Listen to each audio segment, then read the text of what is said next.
할렐루야. 우리 곁에 계신 분 인사드리겠습니다. 10월 한 달도 은혜로 충만하십시오. 네, 신앙생활하기 참 좋은 계절이 왔습니다. 10월 한 달도 여러분 은혜로 충만하시고, 여러분 은혜 충만을 돕고자 또 교회에서 신앙 세미나를 오늘부터 3주간 매주일 저녁마다 진행합니다. 여러분 꼭 저녁 예배 때 오셔서 함께 은혜 나누시기를 바랍니다. 자, 신약 성경을 읽어보면 서신서라는 편지 부분이 있어요.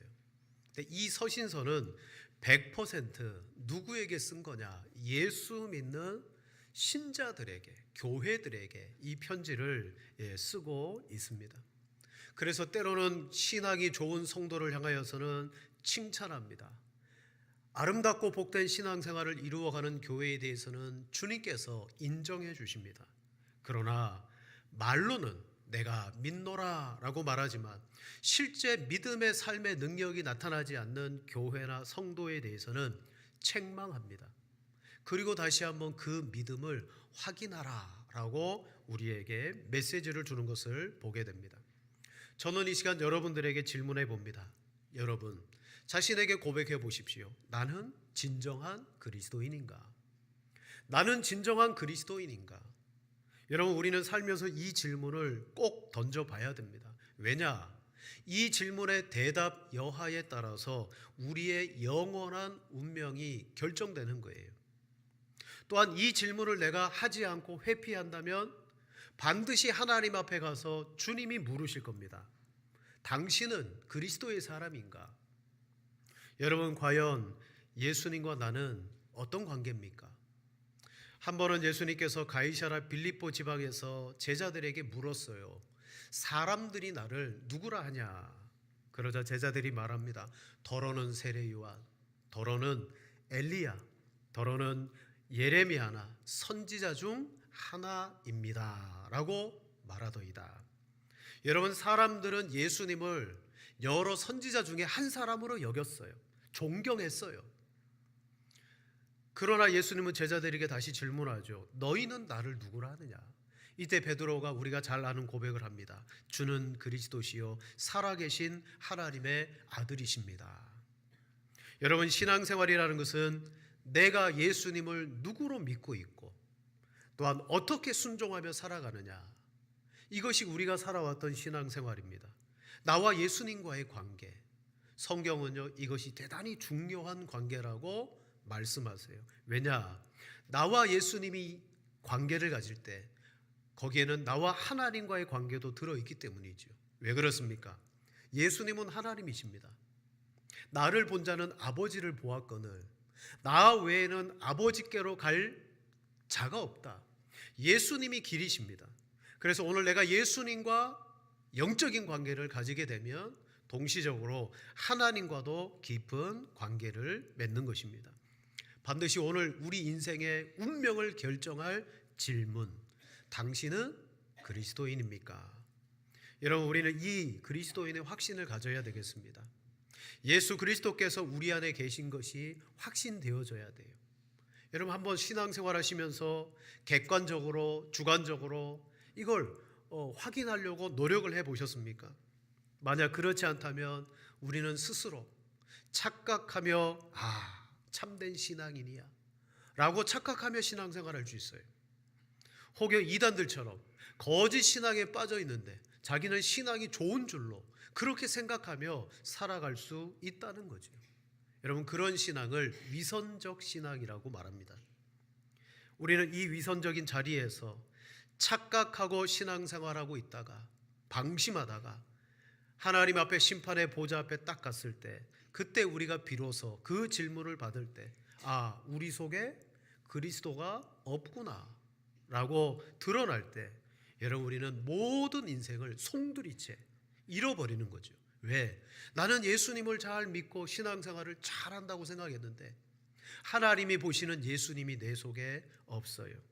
저는 이 시간 여러분을 말씀으로 경성케 하는 말씀의 사역자로서 여러분에게 당부드립니다.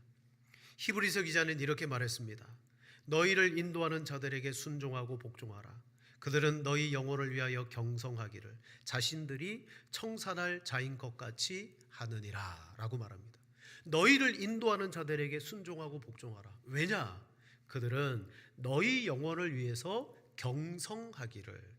여기 경성한다는 말은 잠자는 자들을 막 흔들어서 깨운다는 거예요. 깨우기를 자신들이 청산할 자인 것처럼 하느니라. 오늘 저의 역할은 여러분의 심령 속에 정말 참 믿음이 있는가?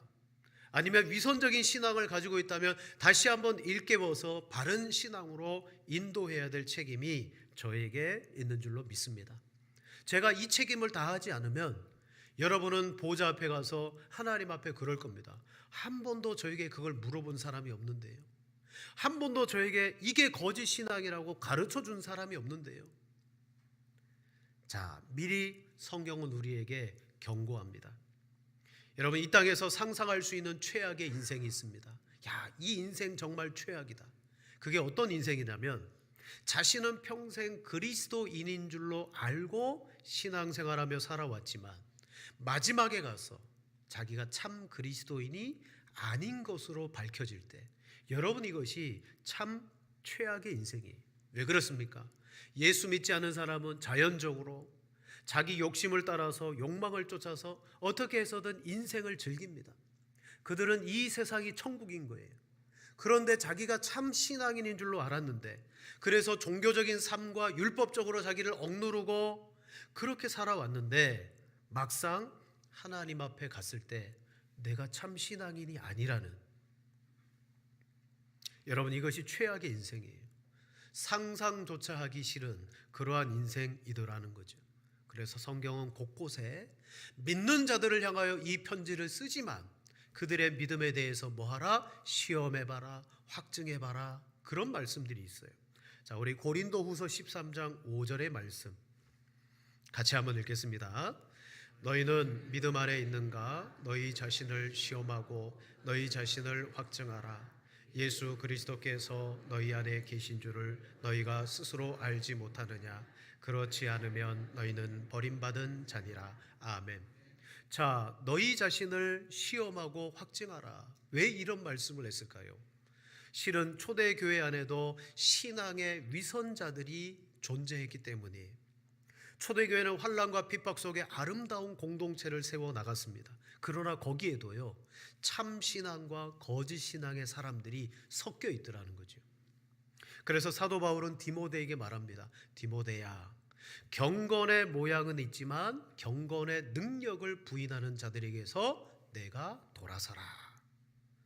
경건의 모양, 신앙생활한다는 껍데기는 가지고 있는데 경건의 능력, 바로 예수 그리스도를 말합니다. 예수님이 그 속에 없더라는 거죠. 한편 요한계시록에 보면 7교회 가운데 4대 교회라는 교회를 향하여 예수님이 말합니다. 너희는 살았다 하는 이름은 가졌으나 죽은 자다. 명목상 교회고 명목상 성도라고 불리우지만 하나님이 보실 때는 그들은 죽은 신앙이었다. 여러분, 신앙이란 겉으로 드러나는 외양을 통하여 우리가 확인할 길이 없어요. 외적인 모양만으로 판단하기가 어려워요. 하나님께서 우리의 신앙을 보실 때는 외적인 모양보다는 우리의 내면, 우리 속에 있는 기준을 보십니다. 그 기준이 뭐냐면 오늘 고린도후서 13장 5절에 15절의 말씀처럼 내 자신을 시험하고 내 자신을 확증하라 했을 때 그때의 시험의 기준이 뭐냐면 이겁니다. 예수 그리스도께서 너희 안에 계신 줄 너희가 스스로 아느냐 모르느냐. 예수님이 내 안에 계신 것을 여러분 내가 아느냐 모르느냐. 바로 이것이 참된 믿음을 소유한 사람의 특징이에요. 하나님 제 속에 예수님이 계십니다. 그래서 제 인생은 그 예수님과 함께 교제하고 관계하고 호흡하면서 오늘도 이 예배에 그 예수님으로 말미암아 하나님께 나아가기 위해서 왔습니다. 여러분, 내 속에 예수님이 계신 것을 확인하는 것이 이것이 기준인 줄로 믿습니다. 나를 확인해야 돼요. 나를 돌아봐야 돼요. 그러나 우리가 너무 잘하는 게 있죠. 죄인된 우리들은 스스로 자기를 살피는 일보다 뭘 더 잘해요? 다른 사람들을 헤아리며 판단하는 일을 너무 잘해요. 여러분, 자신을 위해서나 교회를 위해서나 먼저 자기를 살피는 것이 복입니다. 근데 다른 사람을 살펴요. 다른 사람을 판단합니다. 여러분, 그래봤자 내 구원에는 아무런 유익이 없어요. 아, 저 사람을 보니까 내가 더 낫구나. 그렇다고 하나님이 나를 의롭다고 해주지도 않아요. 결국 이런 판단들로 말미암아 교회는 어떻게 됩니까? 분쟁이 일어나고 파당이 일어나고 갈등이 일어나는 거죠. 반면 스스로 자기를 겸손하게 헤아리고 살피는 것은 구원과 구원의 삶에 큰 유익이 있어요. 보세요. 하나님의 말씀을 통해서 이 시간도 나를 살펴보려고 합니다. 부족한 점이 있으면 고치려고 합니다. 그럴 때 뭐가 생기느냐? 분별력이 생기고 통찰력을 얻게 돼요. 그로 인해서 다른 사람을 더 이상 판단하지 않게 돼요. 하나님의 말씀을 통하여 나를 볼 때마다 아, 내가 죄인이구나. 내가 거짓된 사람이구나. 다른 사람은 얘기할 게 없어요. 그렇게 될 때 교회는요, 판단이 줄어지기 시작하고 교회 전체가 화목하게 되는 거예요. 여러분, 우리가 화목하게 되기를 원합니까? 그러면 판단하지 마라, 비판하지 마라, 이러한 말씀보다 내 자신을 시험하고 확증해라. 여러분, 이 말씀이 나에게, 교회에게 큰 도움이 되더라는 것입니다. 어떤 질문입니까? 과연 나는 진정한 그리스도인인가? 자, 역사상 이 그리스도인이라는 이름이 처음 등장한 곳은 사도행전 11장 25절 26절입니다. 사도 바울과 바나바가 함께 안디옥에서 제자들을 가르쳤을 때 그때 그리스도인이라는 말이 처음 등장했어요. 자, 우리 성경을 같이 볼까요? 사도행전 11장 25절 26절 함께 읽습니다. 바나바가 사울을 찾으러 다소에 가서 만남에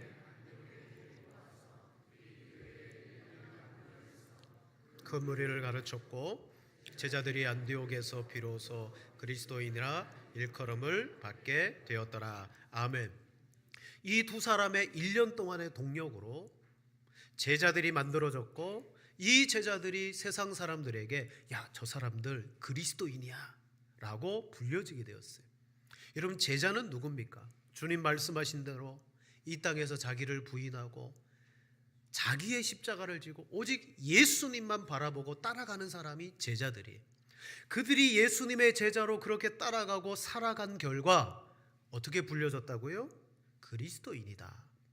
이 말은 그리스도에게 속한 사람들이라는 뜻이에요. 처음에는 이 말은요, 칭찬이 아니었어요. 조롱이었어요. 야, 저기 그리스도인 간다. 조롱입니다. 왜요? 이 사람들은 모이기만 하면 미친 것처럼 예수님께 집중하는 거예요. 예수님을 통하여 하나님을 찬양하고 온 마음을 다하여 그리스도를 힘써 전하고 그리고 삶 속에서는 세상과 타협하지 않고 말씀대로 살고자 애쓰는 거예요. 자기들과 다르더라는 거죠. 그래서 조롱하는 의미에서 그리스도인이라고 불려요. 그 말이 오늘날 영어로 크리스천이 된 거잖아요. 크리스천. 그런데 이 이름이 너무 가볍게 쓰입니다. 왜요? 교회만 다니면 다 크리스천이라고 말합니다. 또 군대 가면 그래요. 종교 적어라. 그럼 기독교 적거든요. 그럼 그냥 그 사람 기독교 되는 거예요. 여러분, 오늘날 그리스도인이라는 이 이름이 실제 우리의 삶과는 걸맞지 않게 너무 가볍게 쓰여지고 있더라는 거죠. 왜요? 우리 안에 예수 그리스도께서 계신 것을 우리 스스로 확인하고 확증받아야 되는데 그것을 하지 않더라는 거예요. 자, 그렇다면 이런 문제를 앞두고 오늘 우리가 읽었던 이 베드로 사도의 본문을 통해서 과연 내 안에 계신 그리스도를 여러분 확인하는 것, 그것은 무엇인가 세 가지를 말씀드리겠습니다. 첫째는요, 참된 그리스도인은 예수님 때문에 고난 속에서도 산 소망을 가지고 있더라는 거예요. 여러분 속에 예수님 때문에 산 소망이 있다면 예수님이 내 안에 계신 거예요. 자, 우리 3절부터 오늘 본문입니다. 6절까지 한 절씩 교독하시겠습니다. 제가 먼저 봅니다. 우리 주 예수 그리스도의 아버지 하나님을 찬송하리로다. 그의 많으신 긍휼대로 예수 그리스도를 죽은 자 가운데서 부활하게 하심으로 말미암아 우리를 거듭나게 하사 산 소망이 있게 하시며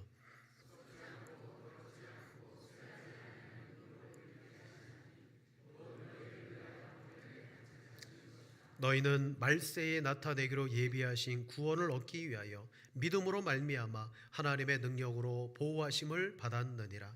그러므로 너희가 이제 여러 가지 시험으로 말미암아 잠깐 근심하게 되지 않을 수 없으나 오히려 크게 기뻐하는도다. 아멘.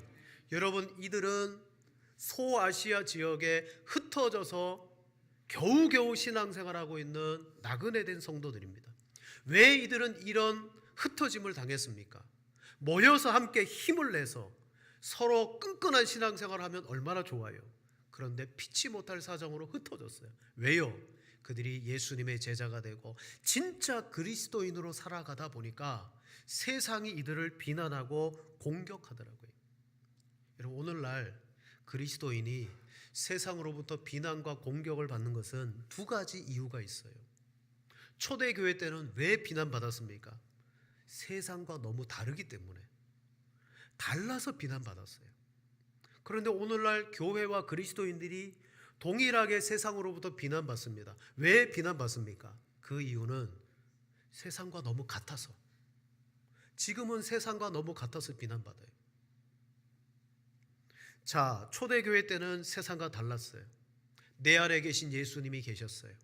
그래서 그들은 어떤 시련과 어려움 속에서도 이 믿음을 지키며 살아갈 때 현실의 아픔과 고통이 여전히 있다 할지라도 그들에게는 무엇이 있느냐? 우리에게는 산 소망이 있었다라고 말씀하고 있습니다.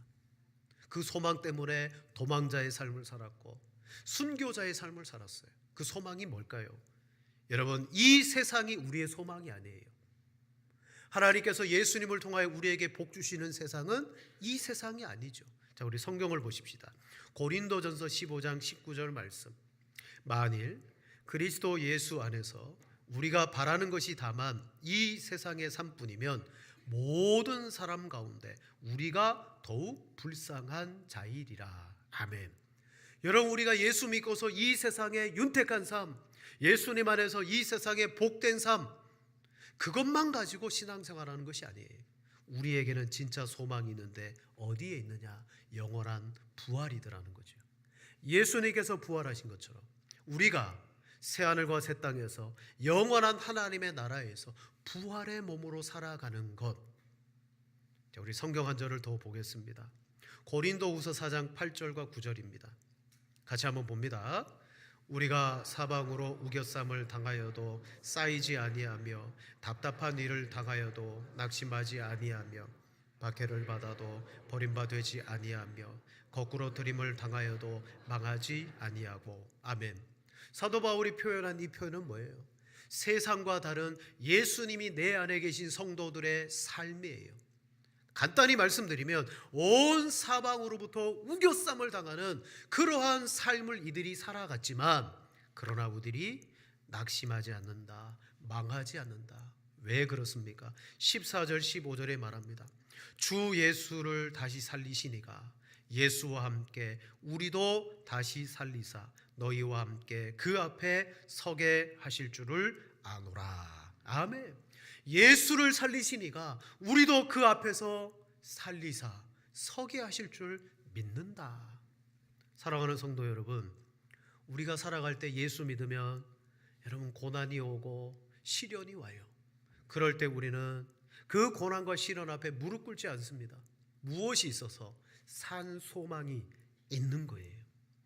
오늘 사도 베드로는 이들 속에 예수님으로 말미암아 이 소망이 있는 것을 보니 너희 속에 예수님이 계시는구나 라고 여러분 확인하고 있더라고요. 산 소망이 내 안에 계신 예수님의 증거입니다. 두 번째는요, 참된 그리스도인은 고난의 연단으로 금보다 많은 귀한 믿음을 가지고 있는 것이 그게 바로 증거예요. 자, 앞서 이들은 부활의 소망을 바라봤어요. 이때 부활을 소망으로 바라보게 하는 렌즈가 있습니다. 안경이 있습니다. 무엇으로 바라봤을까요? 바로 믿음으로 바라본 거예요. 믿음으로 바라보니 현실의 고통과 고난이 아니라 우리에게는 부활이라는 소망이 있구나. 7절에 말합니다. 너희 믿음의 확실함은 불로 연단하여도 없어질 금보다 더 귀하여 예수 그리스도께서 나타나실 때에 칭찬과 영광과 존귀를 얻게 할 것이니라. 아멘. 여러분, 이들이 어떤 상황 속에서 믿음을 가졌습니까? 불로 연단할 시련과 아픔과 고난 속에서 이들은 믿음을 가졌어요. 근데 이 믿음이 얼마나 귀하냐면 사도 베드로는 금에 비교하고 있어요. 금. 여러분, 화폐를 많이 갖기를 원합니까? 아니면 금을 갖기를 원합니까? 물어보면 여러분 뭘 갖겠어요? 현실적이지 않으니까 대답을 안 하시는 거예요. 될 일도 아닌데 아유 뭐 괜히 떠들어서 에너지만 낭비할 필요가 있나? 여러분, 큰 돈과 비슷한 값어치의 금이 있다면 우리는 금을 가져야 돼요. 왜냐? 여러분, 세상의 경제를 보세요. 나라가 디폴트, 부도가 나니까요, 화폐가 뭐가 돼요? 휴지 조각이 돼요. 그러나 그 나라에서도 금은 동일한 가치를 가지더라고요. 그런데 오늘 베드로는 말합니다. 너희의 그 시련으로 연단되어진 믿음은 금보다 더 귀하다. 여러분, 이들은 예수 그리스도가 그들 속에 있으니까요, 예수님으로 말미암아 믿음이 있었어요. 이 믿음으로 자신들의 삶을 바라볼 때 소망이 생기기 시작했어요. 마지막, 우리 안에 예수님이 있는 것을 무엇으로 확인합니까? 이거 중요한 것 같아요. 참된 그리스도인은 예수님을 사랑하게 됩니다. 사랑합니다. 우리 8절과 9절입니다. 두 절을 같이 봅니다. 예수를 너희가 보지 못하였으나 사랑하는도다. 이제도 보지 못하나 믿고 말할 수 없는 영광스러운 즐거움으로 기뻐하니 믿음의 결국 곧 영혼의 구원을 받음이라. 아멘. 베드로가 말합니다. 너희 예수님 보았나? 보지 못했어요. 너희는 예수를 보지 못했으나 뭐한다? 사랑하는도다. 사랑하는도다. 여러분, 이들이 예수님을 보지 못했는데 예수님을 사랑하는 사람이 되었어요. 아, 이들 속에 예수님이 있구나. 우리도 마찬가지입니다. 여러분, 예수님 본 적이 없습니다.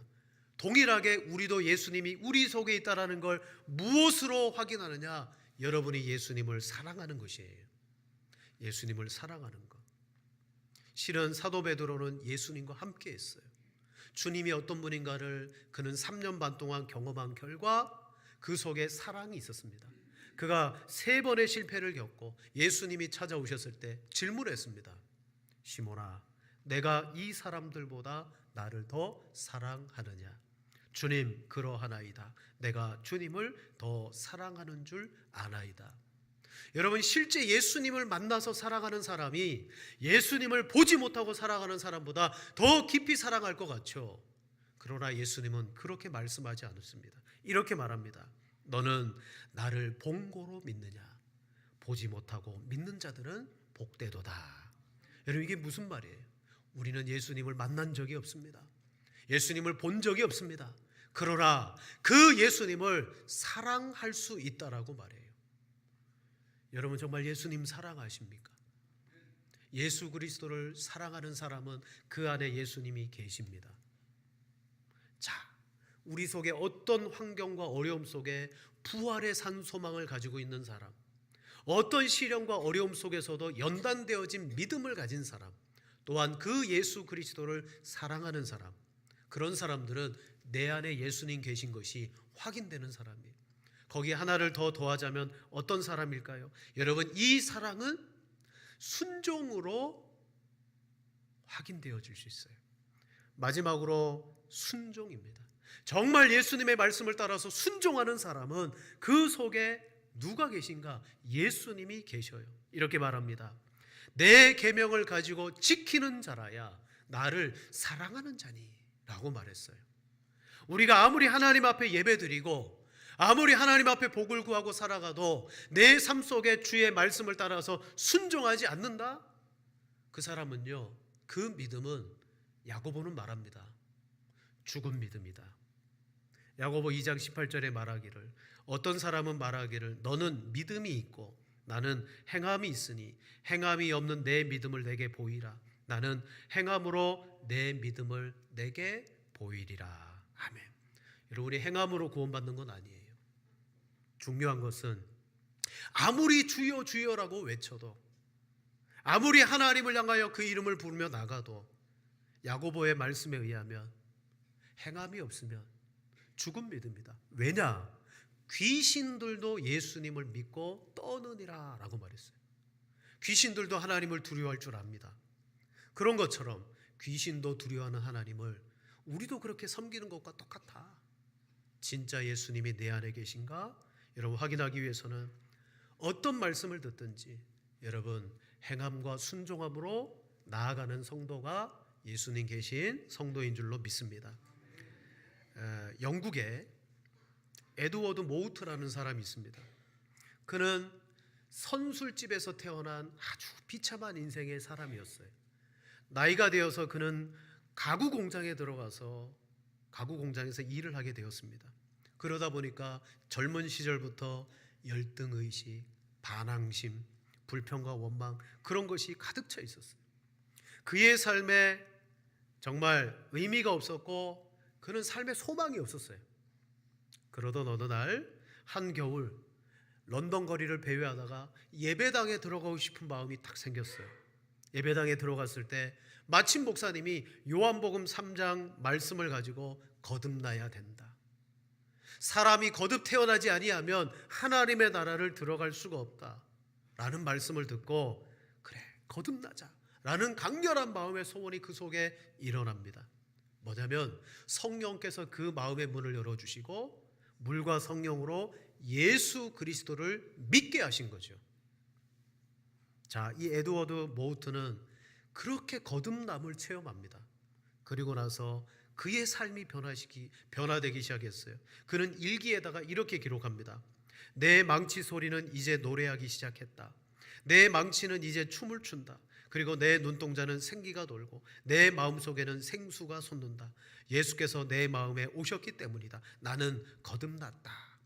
예수님께서 내 마음에 오신 것에 대해서 자기의 변화된 삶을 통해서 일기에 기록했어요. 그는 자기가 하던 그 목공일을 열심히 했습니다. 이전에는 의미 없이 했는데 이제는 즐거움으로 했어요. 그러다 보니까 행복한 목수가 되었어요. 삶이 풍요로워집니다. 그러나 어느 날 그 목공소가 자기의 소유가 된 거예요. 점점 확장되어졌습니다. 성공적인 사업가가 되었습니다. 그가 55살 되던 해 자기를 거듭나게 하신 그 하나님의 은혜가 너무 놀라워서 자기의 전 재산을 하나님께 다 바치고 싶어졌어요. 그래서 사업을 정리합니다. 그리고 런던에 교회를 하나 짓습니다. 그리고 나서 그는 신학을 공부하여 나중에 목사가 되고 이제 복음을 전하는 사람이 되었어요. 그는 자기가 복음을 받던 그날 37살 때 처음 거듭나게 하셨던 그 하나님을 너무 기뻐하며 그가 찬송곡을 하나 지었어요. 그 찬송곡이 뭐냐? 이 몸의 소망 무언가 우리 주 예수뿐일세. 우리 주 예수밖에는 믿으리 아주 없도다. 주 나의 반석이시니 그 위에 내가 서리라. 그 위에 내가 서리라. 여러분 그 찬송곡의 가사를 지은 작곡가가 되었어요. 우리가 이 찬양을 이제 설교 후에 부를 텐데 여러분 이 찬송곡이 어떻게 나왔다고요?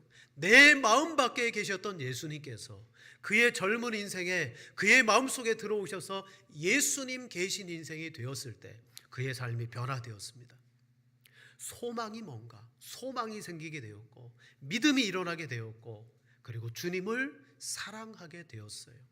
그렇다면 여러분 이 예수 그리스도를 우리는 어디에서 어떻게 정말 내 안에 계신 예수 그리스도를 누리며 믿을 수 있을까요? 오늘 베드로전서는 이렇게 말합니다. 10절에 말합니다. 이 구원에 대하여 너희에게 임할 은혜를 예언하던 선지자들이 연구하고 부지런히 살펴서 자기 속에 계신 그리스도의 영이 그 받으실 고난과 후에 받으실 영광을 미리 증언하여 누구를 또는 어떠한 때를 지시하시는지 상고하니라. 옛 구약의 선지자들이 장차 오실 예수님의 고난과 영광을 예언했다는 거죠. 그런데 그게 나타났다. 우리 12절 같이 봅니다. 이 섬긴 바가 자기를 위한 것이 아니요 너희를 위한 것임이 계시로 알게 되었으니 이것은 하늘로부터 보내신 성령을 힘입어 복음을 전하는 자들로 이제 너희에게 알린 것이요 천사들도 살펴보기를 원하는 것이니라. 아멘. 믿음의 결국 영혼의 구원을 받는 너희들, 어떻게 이렇게 예수님이 너희 속에 계시게 되었느냐? 바로 너희에게 전해진, 바로 하늘로부터 보내진 성령을 힘입은 복음이다. 복음. 이 복음이 너희에게 전해져서 너희에게 알려진 바 되었다. 사랑하는 성도 여러분, 아직 내 안에 예수 그리스도가 계신지, 내가 정말 예수 그리스도의 사람인지 잘 모르시겠다면 무엇부터 시작되어야 되냐면 하나님의 계시로 성령으로 우리에게 전해진 이 복음을 사랑하시고, 여러분 이 복음을 여러분이 믿으시고 복음 안에서 주님을 만나셔야 될 줄로 믿습니다. 복음이다. 말씀을 마칩니다. 사도 베드로는 여러분에게 받은 그 복음이 예수 그리스도의 거룩한 영접함이 되고 그 예수님으로 어떤 고난과 시련 속에 여러분 소망이 있습니다. 금보다 귀한 믿음이 있습니다. 여러분 예수님 보지 못했지만 그 예수님을 사랑하고 있습니다. 여러분 그런 성도가 되어지시기를 축복합니다.